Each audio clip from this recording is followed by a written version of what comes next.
আসসালামু আলাইকুম। ক্লাস 9 আগের ক্লাসে আমরা পৃথিবীর গতিসমূহ এই চ্যাপ্টারটা রিভিশন করেছিলাম, পুরোটাই শেষ হয়ে গেছিল এবং আমরা এটা আলোচনা করেছিলাম যে পৃথিবীর দুইটি গতি, আবর্তন ও পরিক্রমণ গতি, আর এই দুই গতির ফলাফলগুলো নিয়েও আমরা আলোচনা করেছিলাম। তাই তো পুরো চ্যাপ্টারটা শেষ হয়ে গেছিল। তোমাদেরকে আমি হোমওয়ার্ক দিয়েছিলাম, কয়েকজন করেছো, বাকিরা কেউ করে আমাকে দেখাওনি এখনো পর্যন্ত। হয়তো তোমরা সব কিছু পেরে গেছো। তোমাদেরকে আমি বারবার বলছি যে তোমাদের টেক্সট বইয়ের যে অনুশীলনের কোশ্চেনগুলো আছে ওগুলো করে আমাকে দেখাও, বইয়েই করে দাগ দিয়ে আমাকে দেখাও, আমি চেক করে দেবো। আর যেগুলো পারবে না সেগুলো আমাকে জিজ্ঞেস করবে, আমি বলে দেবো। ঠিক আছে? আজকে আমরা পৃথিবী পৃষ্ঠে কোনো স্থানের অবস্থান নির্ণয় এই চ্যাপ্টারটা আলোচনা করব। দেখো, প্রথমে আমরা বলবো যে পৃথিবী পৃষ্ঠে কোনো স্থানের অবস্থান আমরা কিভাবে নির্ণয় করি। প্রথমে আমরা ধরো এভাবেই বলে থাকি, কোনো স্থানে যখন আমরা ধরো কোনো হসপিটালে যাই, তো তখন আমরা এভাবেই বলি যে ওই হসপিটালটা কোথায় আছে, না এরকম একটা জায়গায়, হসপিটালের সামনে একটা স্কুল আছে, একটু দূরে গিয়ে হসপিটাল থেকে একটু দূরে গিয়ে একটা কলেজ রয়েছে, হসপিটালের ডান দিকে একটা গাছ রয়েছে, এরকমভাবে আমরা বলে থাকি এবং সেই স্থানের অবস্থানটা এইভাবে নির্ণয় করে থাকি, তাই না? কিন্তু আমরা যদি বলি যে ওই হসপিটালের ভৌগোলিক অবস্থান কিভাবে নির্ণয় করা যায়, বা কোনো একটা মরুভূমি, সেই মরুভূমিটি আশেপাশে তো কিছু থাকে না, তাই না? তো সেই মরুভূমির ঠিক কোন অবস্থানে একটা মরুদ্যান রয়েছে সেটা আমরা কিভাবে নির্ণয় করব, বা কোনো একটা বিশাল সমুদ্রে কোথায় মাছের ঝাঁক রয়েছে, কোথায় মৎস্য আহরণ করা যায়, সেটা আমরা কিভাবে নির্ণয় করব। তো এইগুলো নির্ণয় করার জন্য আমাদের সেই স্থানের ভৌগোলিক অবস্থান জানার প্রয়োজন, তাই তো? আর সেই ভৌগোলিক অবস্থান জানার জন্য আমাদেরকে জানতে হবে পৃথিবীর অক্ষাংশ এবং দ্রাঘিমা সম্পর্কে। এই পৃথিবীর অক্ষাংশ এবং দ্রাঘিমা দ্বারাই আমরা কোনো স্থানের ভৌগোলিক অবস্থান নির্ণয় করে থাকি, তাই তো? অক্ষরেখা এবং দ্রাঘিমা রেখার সাহায্যে পৃথিবীর ওপর যে কাল্পনিক রেখা অঙ্কন করা হয়েছে সেগুলোই হচ্ছে অক্ষরেখা, এবং দ্রাঘিমা রেখা হচ্ছে কাল্পনিক রেখা। এগুলো কিন্তু সত্যিকারে টানা হয়নি, এটা তোমরা সবাই জানো। তো সেটা আমরা একটু পরে আলোচনা করব অক্ষরেখা এবং দ্রাঘিমা রেখা নিয়ে। তার আগে আমরা বলবো যে পৃথিবী পৃষ্ঠে কোনো স্থানের অবস্থান নির্ণয় করা প্রয়োজন কেন, আমরা কোনো স্থানের অবস্থান নির্ণয় কেন করব, তাই না? তো প্রথমে আমরা বলবো যে ধরে নাও আমরা জানতে চাইছি যে দক্ষিণ আমেরিকার অ্যামাজন নদী অববাহিকার অবস্থান কোথায়। তো সেই অবস্থানটা যদি আমরা ঠিকঠাক বলতে না পারি, গুলিয়ে যায়, মানে এভাবে বলে থাকি যে সেটা এমনভাবে অবস্থানটা বললাম, সেই অবস্থানটা হয়ে গেল দক্ষিণ আফ্রিকায়। অ্যামাজন নদীর অবস্থান অ্যাকচুয়ালি হচ্ছে দক্ষিণ আমেরিকা, তাই তো? তো সেই অবস্থানটা যদি আমরা বলতে মানে ঠিকভাবে না উপস্থাপন করে ভুলভাবে উপস্থাপন করি, তাহলে সেটা অন্য কোথাও চলে যেতে পারে। তাহলে আমাদের সেই স্থানের অবস্থান নিয়ে আমাদের একটা ভুল ধারণা থেকে যাবে, তাই তো? তো সেই মানচিত্রে যখন আমরা দেখি কোনো স্থানের অবস্থানটা নির্ণয় করা খুবই দরকার। মানে ভৌগোলিক কোনো একটা জায়গা, ধরে নাও হিমালয় পর্বতটা ঠিক কোথায় রয়েছে, মানচিত্রের তার ঠিক সঠিক অবস্থানটা আমাদেরকে জানতে হবে, তবে আমরা মানচিত্রে বুঝতে পারবো যে এই স্থানে রয়েছে হিমালয় পর্বত, তাই না? তো কোনো ভৌগোলিক উপাদানের অবস্থান নির্ণয়ের জন্য, সঠিক অবস্থান জানার জন্য আমাদের পৃথিবীর কোনো স্থানের অবস্থান নির্ণয় করা খুবই প্রয়োজন, তাই তো? তারপর আমরা বলবো যে আমরা যখন সম্পদ আহরণ করি, সেই সম্পদ ঠিক কোন স্থানে রয়েছে, পৃথিবীর ঠিক কোন স্থানে সেই সম্পদ রয়েছে সেটা আমাদেরকে জানতে হবে, তবেই আমাদেরকে বেশি মেহনত করতে হবে না। মানে ধরে নাও যারা মৎস্যজীবী, যারা মৎস্য আহরণ করে, তারা যদি জিপিএস এর দ্বারা যেখানে মাছের আগমন বেশি সেই স্থানটা ওরা যদি জিপিএস এর দ্বারা জানতে পারে, তাহলে তারা সেই স্থানেই মৎস্য আহরণ করতে যাবে। তার ফলে কি হবে, তাদের ওই মৎস্য আহরণ করাটা সহজ হবে, তাই তো? আর যদি তারা সেই অবস্থানটা সঠিকভাবে না জানে, তাহলে তারা এদিক ওদিক ঘুরে বেরিয়েও মৎস্য সংগ্রহ করতে পারবে না, তো তার জন্য তাদের অসুবিধা হবে। তো এইভাবে মানে কোনো সম্পদ আহরণ করতে গেলে সেই সম্পদের অবস্থানটা আমাদেরকে সঠিকভাবে জানতে হবে, তাই তো? তারপর দেখো সামরিক ক্ষেত্রে কোনো স্থানের অবস্থান আমাদেরকে জানা প্রয়োজন। যদি আমরা কোনো একটা লক্ষ্য বস্তুর অবস্থানটা সঠিকভাবে জানতে পারি তবেই কিন্তু সেই কাজটা আমাদের সঠিকভাবে করা সম্ভব, নইলে কি হবে, মানুষ অনেক ক্ষয়ক্ষতির সম্মুখীন হবে, তাই তো। তারপর দেখো কোনো মানুষ আকাশপথে মানে বিমান পথে বা জলজাহাজে করে কোনো একটা স্থানে যাচ্ছে, তো আগে থেকেই সেই স্থানের মানে গন্তব্যস্থানের অবস্থানটা যদি জানা যায় তাহলে সেই স্থানে সঠিকভাবে পৌঁছানো সম্ভব। যদি গন্তব্যস্থলের অবস্থানটা মানুষ না জানে তাহলে যে জায়গায় যাচ্ছিল, ধরে নাও মানুষ লন্ডন যাচ্ছে, তো লন্ডনের অবস্থানটা জানতে হবে, যদি না জানে মানুষ অন্য জায়গায় পৌঁছে যাবে, তাই না। তো সেই জন্যেই কোনো স্থানে পরিক্রমণ করতে গেলে বা কোনো স্থানে যেতে গেলে সেই স্থানের সঠিক অবস্থানটা জানা আমাদের খুবই দরকার। তারপর দেখো রাজনৈতিক সীমানা যখন পরিবর্তন হয় বা রাজনৈতিক ক্ষেত্রে বিভিন্ন স্থানের যখন বিভাজন হয়, সেই স্থানের অবস্থানটা জানা প্রয়োজন। যদি সেই স্থানের অবস্থানটা না জানা থাকে তাহলে কি হবে, বিভিন্ন দেশের মধ্যে বিভিন্ন এলাকা বন্টন নিয়ে ঝামেলা লেগে থাকবে, তাই তো। তারপর দেখো কোনো একটা প্রকল্প তৈরি হচ্ছে, ধরে নাও কোনো একটা জায়গায় একটা বিশাল বড় জলাধার নির্মাণ করা হবে, তো সেই জলাধারটা কোথায় নির্মাণ করা হবে, ঠিক কোন জায়গায় হবে সেটা আমাদেরকে আগে নির্ধারণ করা প্রয়োজন। যদি সেটা নির্ধারণ না করা হয়, মানে ধরে নাও একটা জলাধার মানে যেখানে জলবিদ্যুৎ উৎপাদন করা হয়, তারপর জলটাকে সংগ্রহ করে একটা আলাদা জলাশয় গঠন করা হয়, তাই তো। তো সেটা যদি একটা সংকীর্ণ নদীখাত এলাকায় হয়, যেখানে শিলাস্তর কঠিন হবে, এরকম একটা জায়গায় এই প্রকল্পটা রূপায়ণ করতে হয়। কিন্তু সেরকম জায়গা যদি অবস্থানটা যদি সঠিকভাবে নির্ণয় না হয়, অন্য কোনো স্থানে হয়ে যায়, তাহলে অনেক সমস্যা হবে, তাই না। সেই জন্য কোনো প্রকল্প গঠনের আগে সেই স্থানের অবস্থানটা আমাদেরকে নির্ণয় করা আগে প্রয়োজন। ধরে নাও কেউ কোনো একটা হসপিটাল তৈরি করবে, কোনো একটা স্থানে হসপিটাল করবে, তাহলে তার আগে আমাদেরকে সেই স্থানের অবস্থানটা জানতে হবে, ঠিক কোন স্থানে হসপিটালটা তৈরি হবে। তারপরেই তার একটা স্কেচ বানাতে হবে, নকশা বানাতে হবে, পরিকল্পনা বানাতে হবে, তারপরে হসপিটাল হবে, তাই না।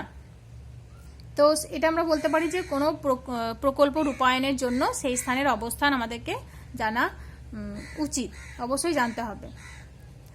তারপর যখন মানুষ দেখবে ভ্রমণে যায়, কোনো একটা অঞ্চলে ঘুরতে গেল, সেই স্থানের অবস্থানটা আমাদেরকে অবশ্যই জানতে হবে, না জানলে মানুষ ভুল জায়গায় পৌঁছে যাবে, তাই না। তো সেই জন্য এই সব কারণের জন্যই আমাদেরকে পৃথিবীর কোনো স্থানের অবস্থান নির্ণয় খুবই প্রয়োজন। অবস্থান কিভাবে নির্ণয় করা যায়, আমি ওই যে বললাম, কোনো একটা স্থানের অবস্থান আমরা তার চারপাশে কি রয়েছে তার ভিত্তিতে আমরা জানতে পারি যে ওই স্থানের অবস্থানটা কি। কিন্তু যেসব জায়গায় চারপাশে কিছু নেই, বিশাল বড় বালির মানে মরুভূমি, ধরো মরুভূমির মাঝখানে একটা মরুদ্যান রয়েছে, তো সেই মরুদ্যানের অবস্থানটা ঠিক কোথায় সেটা আমাদেরকে জানতে হলে সেই স্থানের অক্ষাংশ এবং দ্রাঘিমাংশগত অবস্থান সেটা আমাদেরকে জানতে হবে। তো অক্ষাংশটা কি সেটা আমি আগে বলি, দ্রাঘিমাটা একটু পরে আলোচনা করব। অক্ষাংশটা কি, অক্ষাংশ হচ্ছে পৃথিবী পৃষ্ঠে অবস্থিত কোনো স্থান থেকে পৃথিবীর কেন্দ্র পর্যন্ত যে একটা কাল্পনিক রেখা টানা হয়, ওই স্থান পৃথিবীর কেন্দ্রে নিরক্ষীয় তলের সাথে যে কোণ উৎপন্ন করে সেই কোণটাই হচ্ছে ওই স্থানের অক্ষাংশ, ঠিক আছে।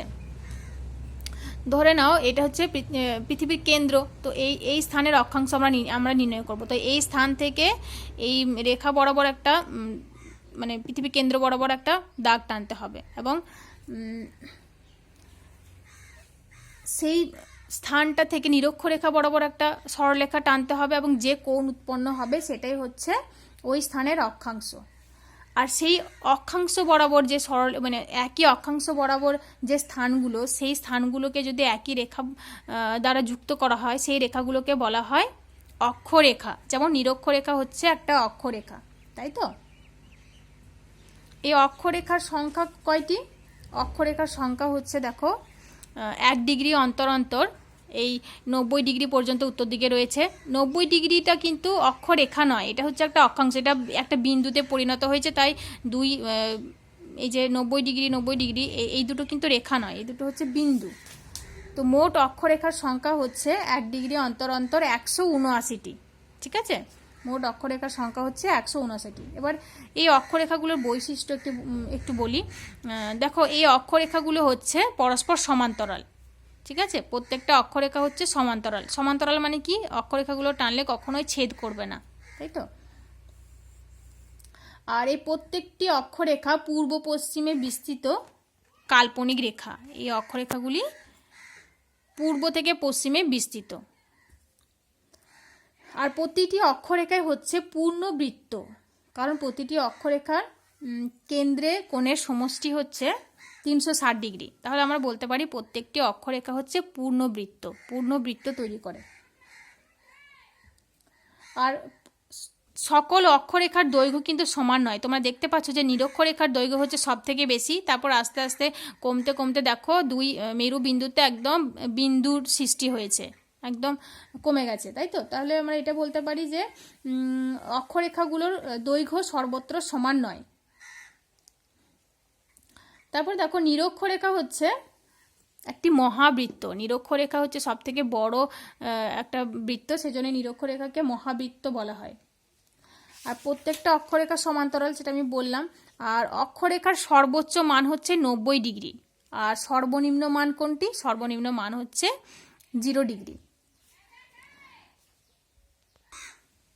তারপর দেখো প্রত্যেকটি অক্ষরেখা বরাবর অক্ষাংশের মান হচ্ছে সমান। মানে এই যে একটা অক্ষরেখা, এই অক্ষরেখার মধ্যে যতগুলো স্থান রয়েছে প্রত্যেকটি স্থানের অক্ষাংশ হচ্ছে একই অক্ষাংশে অবস্থিত। তারপর পরের বৈশিষ্ট্য হচ্ছে পৃথিবী একটি যেহেতু অভিগত গোলক, তাই দুটি অক্ষরেখার মধ্যবর্তী যে দূরত্ব সেটি রৈখিক দূরত্ব সমান হয় না, যেহেতু পৃথিবী হচ্ছে অভিগত গোলক। নিরক্ষীয় অঞ্চলের তুলনায় উচ্চ অক্ষাংশের দৈর্ঘ্য কিছুটা বেশি হয়ে থাকে, ঠিক আছে। তো এই হলো অক্ষরেখার বৈশিষ্ট্য। এবার দেখো গুরুত্বপূর্ণ কয়েকটি অক্ষরেখার কথা আমি বলবো এবং সেই অক্ষরেখাগুলোর ব্যবহার সেগুলো বলবো। দেখো গুরুত্বপূর্ণ কয়েকটি অক্ষরেখা, দেখো এই নিরক্ষরেখা। নিরক্ষরেখা খুবই গুরুত্বপূর্ণ একটা রেখা। তারপর দেখো রয়েছে 23.5 ডিগ্রি উত্তর এবং 23.5 ডিগ্রি দক্ষিণ, এই অক্ষাংশ বরাবর দুটি রেখা রয়েছে, কর্কট ক্রান্তি রেখা এবং মকর ক্রান্তি রেখা। তারপর 66.5 ডিগ্রি উত্তর এবং 66.5 ডিগ্রি দক্ষিণে রয়েছে সুমেরু বৃত্ত রেখা এবং কুমেরু বৃত্ত রেখা, ঠিক আছে। আর এই 90 ডিগ্রি উত্তর হচ্ছে সুমেরু বিন্দু, আর 90 ডিগ্রি দক্ষিণে হচ্ছে কুমেরু বিন্দু। তো দেখো প্রথমে নিরক্ষরেখার ব্যবহার বলবো। নিরক্ষরেখা হচ্ছে দুই গোলার্ধকে বিভাজনকারী একটা রেখা।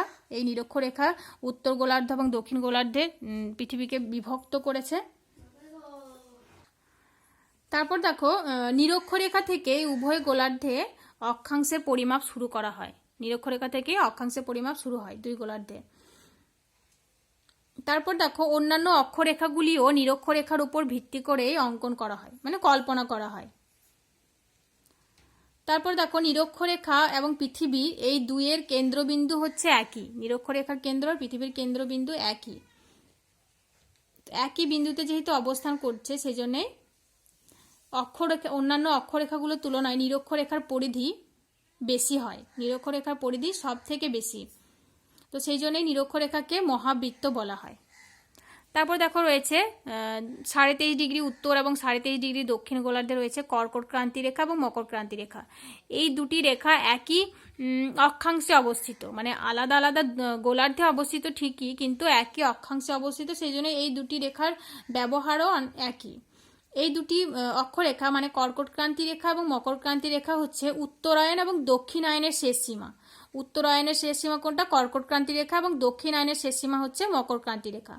আমরা সবাই জানি যে 21শে জুন কর্কট ক্রান্তি রেখার উপর সূর্যরশ্মি লম্বভাবে কিরণ দেয়, তো তার ফলে 21শে জুন উত্তর গোলার্ধে মানে এখানে দিন সব থেকে বেশি হয় আর রাত সব থেকে কম বা ছোট হয়, তাই তো। আর 22শে ডিসেম্বর মকর ক্রান্তি রেখার উপর সূর্যরশ্মি লম্বভাবে কিরণ দেয়, মানে দক্ষিণায়নের শেষ সীমা সেই দিনটা, তো সেই জন্যই 22শে ডিসেম্বর কি হয়, মকর ক্রান্তি রেখার উপর সূর্যরশ্মি লম্বভাবে কিরণ দেয়, তার ফলে 22শে ডিসেম্বর মকর ক্রান্তি রেখার উপর মানে দক্ষিণ গোলার্ধে দিন সব থেকে বড় হয় এবং রাত সব থেকে ছোট হয়, তাই তো। তো কর্কট ক্রান্তি রেখা উত্তর গোলার্ধে উত্তর পূর্ব আয়নবায়ু এবং দক্ষিণ পশ্চিম পশ্চিমা বায়ুর একটা সংযোগস্থল। আর অন্যদিকে মকর ক্রান্তি রেখা হচ্ছে দক্ষিণ পূর্ব আয়নবায়ু এবং উত্তর পশ্চিম পশ্চিমা বায়ুর সংযোগস্থল। আর এই দুই ক্রান্তি রেখার মধ্যবর্তী অঞ্চলে ক্রান্তীয় জলবায়ু বিরাজ করে, তো সেই জন্যে এই ক্রান্তীয় জলবায়ুর অবস্থান জানার জন্য এই দুই রেখার ব্যবহার খুবই গুরুত্বপূর্ণ। তারপর দেখো রয়েছে সুমেরু ও কুমেরু বৃত্ত। সুমেরু বৃত্ত এবং কুমেরু বৃত্ত, 66.5 উত্তরটা হচ্ছে সুমেরু বৃত্ত এবং 66.5 দক্ষিণ হচ্ছে কুমেরু বৃত্ত। তো মেরুবৃত্ত প্রদেশে নিম্নচাপের অবস্থান ঠিক কোথায় সেটা জানার জন্য, নিম্নচাপের অবস্থান জানার জন্য এই দুই রেখার সাহায্য নেওয়া হয়, সুমেরুবৃত্ত এবং কুমেরুবৃত্ত। সুমেরুবৃত্তকে উত্তর গোলার্ধের এবং কুমেরুবৃত্তকে দক্ষিণ গোলার্ধের নাতিশীতোষ্ণ মণ্ডলের শেষ সীমা বলা হয়। ঠিক আছে, এই দুই অঞ্চলকে নাতিশীতোষ্ণ মণ্ডলের শেষ সীমা বলা হয়। আর এই রেখাগুলোর ওপর, এই গুরুত্বপূর্ণ কয়েকটি রেখাগুলোর ওপর ভিত্তি করে পৃথিবীর ওপর তাপ বলয় শনাক্ত করা হয়। তাপ বলয় কোনগুলো? তাপ বলয় দেখো, এই নিরক্ষরেখা থেকে 23.5 উত্তর ও 23.5 দক্ষিণ অক্ষাংশ বরাবর রয়েছে উষ্ণমণ্ডল। এই অঞ্চলটা হচ্ছে উষ্ণমণ্ডলের অন্তর্গত। যেহেতু সারা বছর সূর্যরশ্মি এই অঞ্চলের উপর সূর্যরশ্মি লম্বভাবে কিরণ দেয়, সেই জন্যে এখানে তাপ খুব বেশি হয়, তাই এই অঞ্চলটা উষ্ণমণ্ডলের অন্তর্গত। তারপর দেখো 23.5 উত্তর থেকে 66.5 উত্তর এবং 23.5 দক্ষিণ থেকে 66.5 দক্ষিণ, এই অঞ্চলটা হচ্ছে নাতিশীতোষ্ণ মণ্ডলের অন্তর্গত। ঠিক আছে, এই অঞ্চলটা নাতিশীতোষ্ণ মণ্ডলের অন্তর্গত এবং 66.5 উত্তর থেকে 90 উত্তর এবং 66.5 দক্ষিণ থেকে 90 দক্ষিণ, এই দুই অঞ্চল হচ্ছে হিমমণ্ডলের অন্তর্গত। তাহলে আমরা বলতে পারি এটা হচ্ছে উষ্ণমণ্ডল, এই দুই অঞ্চল হচ্ছে নাতিশীতোষ্ণ মণ্ডল এবং তারপরে এই দুই অঞ্চল হচ্ছে হিমমণ্ডল, তাই তো?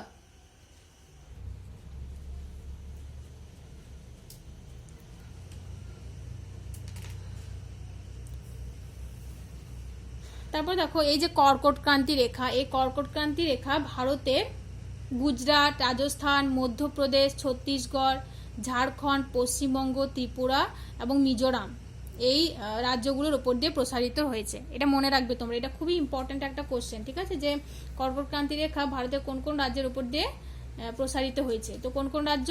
গুজরাট, রাজস্থান, মধ্যপ্রদেশ, ছত্তিশগড়, ঝাড়খণ্ড, পশ্চিমবঙ্গ, ত্রিপুরা ও মিজোরাম।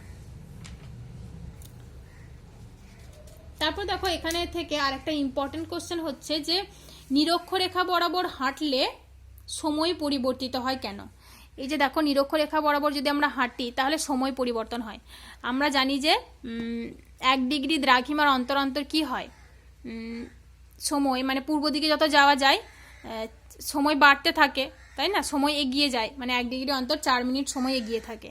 তো সেই জন্যই আমরা যদি এই নিরক্ষরেখা বরাবর এই পশ্চিম থেকে পূর্ব দিকে হাঁটতে থাকি তাহলে কি হয়, সময় পরিবর্তিত হয়, মানে এদিকে সময়টা এগিয়ে থাকে।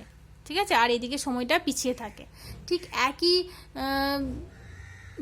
একইভাবে যদি আমরা দ্রাঘিমা রেখা বরাবর হাঁটতে থাকি তাহলে কি হবে, জলবায়ুর পরিবর্তন হয়। কারণ জলবায়ুর পরিবর্তন হয় এই জন্যই, এই দ্রাঘিমা রেখা অক্ষরেখাগুলিকে ছেদ করে, সেই জন্য দ্রাঘিমা রেখা বরাবর যদি আমরা হাঁটতে থাকি জলবায়ুর পরিবর্তন হয়। এটা তোমাদের খুব ইম্পর্ট্যান্ট একটা কোশ্চেন, এই কোশ্চেনটা তোমরা ভালো করে পড়বে। ঠিক আছে, তো আজকে অক্ষরেখাগুলো পর্যন্তই থাক। দ্রাঘিমা এবং দ্রাঘিমা রেখা, তাদের বৈশিষ্ট্য, দ্রাঘিমা রেখার সংখ্যা, তাদের ব্যবহার, এগুলো নেক্সট ক্লাসে ইনশাল্লাহ আলোচনা করব। দুটো একসঙ্গে দিয়ে দিলে তোমাদের এটা গুলিয়ে যাবে, তো সেই জন্য আজকে আমরা এই মানে অক্ষরেখা, অক্ষাংশ এবং অক্ষরেখার বৈশিষ্ট্য আর অক্ষরেখা, গুরুত্বপূর্ণ কয়েকটি অক্ষরেখা ও তাদের ব্যবহার, এগুলো ভালো করে পড়ো। তারপর দেখো পৃথিবী পৃষ্ঠে কোন স্থানের অবস্থান নির্ণয়ের প্রয়োজনীয়তা কি, এটা তোমরা ভালো করে পড়বে, আমি যেটা আলোচনা করলাম। দেখো আজকে যেগুলো আমি আলোচনা করলাম সেটা তোমরা টেক্সট বই থেকে ভালো করে পড়ো। ঠিক আছে, তারপর এখান থেকে আরেকটা ইম্পর্টেন্ট কোশ্চেন হয় যে কোন কোন যন্ত্রের সাহায্যে অক্ষাংশ পরিমাপ করা যায়। কোন কোন যন্ত্রের সাহায্যে? সেক্সট্যান্ট এবং ট্রানজিট থিওডোলাইট, এই যন্ত্রের সাহায্যে অক্ষাংশ নির্ণয় করা হয়। কিভাবে নির্ণয় করা হয়? দিনের বেলা সূর্য এবং রাতের বেলা যে উত্তর গোলার্ধে ধ্রুবতারা এবং দক্ষিণ গোলার্ধে হ্যাডলির অক্টেন্ট, এই নক্ষত্রগুলি অবস্থানের সাহায্যে, মানে এদের উন্নতিকোণ মেপে অক্ষাংশ নির্ণয় করা হয়। ঠিক আছে, উত্তর গোলার্ধে ধ্রুবতারা এবং দক্ষিণ গোলার্ধে হচ্ছে হ্যাডলির অক্টেন্ট, এই দুই নক্ষত্রকে বলা হয় মেরু নক্ষত্র। এই মেরু নক্ষত্রের সাহায্যে মানে এই মেরু নক্ষত্রের উন্নতি কোণ মেপে অক্ষাংশ নির্ণয় করা হয়। অক্ষাংশের অক্ষরেখার বৈশিষ্ট্যটা ভালো করে পড়বে তোমরা, আর অক্ষাংশ কিভাবে নির্ণয় করা হয় যেটা আমি বললাম সেটাও ভালো করে পড়বে। আর 1 ডিগ্রি অন্তর অন্তর 60টি অক্ষরেখা, তারপর 1 মিনিট অন্তর অন্তর 60টি অক্ষরেখা, তারপর 1 সেকেন্ড অন্তর অন্তর 60টি অক্ষরেখা, এইভাবে অক্ষরেখাগুলি কল্পনা করা হয়। ঠিক আছে, তো আজকে তোমাদের এটুকুই থাক। যদি তোমরা কিছু বুঝতে না পারো আমার সঙ্গে আলোচনা করবে, আমাকে জিজ্ঞেস করবে, আমার সঙ্গে কন্ট্যাক্ট করবে। ঠিক আছে, আর তোমরা টেক্সট বইটা ভালো করে পড়বে, প্রত্যেকটা লাইন খুঁটিয়ে পড়বে, এখান থেকে অনেক শর্ট কোশ্চেন আসবে, তো খুব ভালো করে পড়বে। আর এই তাপমণ্ডলের অবস্থান আর ইম্পর্টেন্ট কয়েকটি অক্ষরেখা, তাদের ব্যবহার, সেগুলো ভালো করে পড়বে। ঠিক আছে।